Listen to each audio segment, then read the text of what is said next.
Yan po ang aking mga isda. Sila muna ang aking content ngayon. Meron po akong 3 isda. Ayan. Pinakamaliit yung hammerhead. Tapos yung isa goldfish. Yun naman puti, hindi ko po alam kung ano pangalan niya. Parang albino fish yata yan. So, sila muna ngayon ang ating artist of the day. Ilagyan po natin yan ng halaman para meron silang nakakain. Ayan. So, kung mahilig po kayo sa mga isda, ayan, panoorin lang natin, relaxing.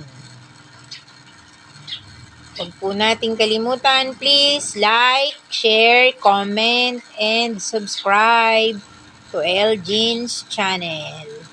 Ayan, sila po muna ang ating artista for the day. Yan. Pagka kayo ay pagod, yan, panoorin nyo lang sila. Dati nga meron pa akong mga ibon, kaya lang kinain ng daga. Kaya yan lang po ang maipapakita ko muna sa inyo. Ang aking 3 isda. Yan ang 3 Stooges. Parang noong araw. Yan, 3 sila. Pinakamalaki yung albino fish, tapos sumunod yung goldfish, tapos pinakamaliit naman yung hammerhead. Naku, pag lumaki ang hammerhead, super laki naman. Meron namang hammerhead, masyadong matatapang. Kinakain yung mga kasamang isda.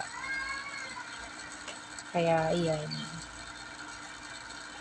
Galing po tayong naglakad ngayon para sa ating goal na 10,000 steps. Yan, so pahinga muna tayo ngayon.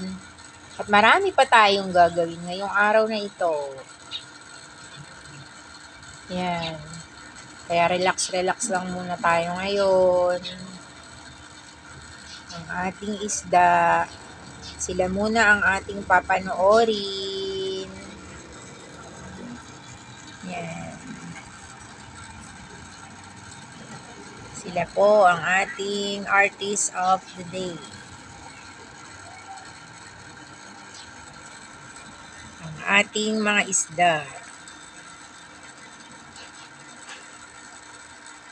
So, kung nagustuhan nyo po ang content na ito, please don't forget to share, comment, like, and subscribe. Subscribe to Elgin channel. Bye-bye!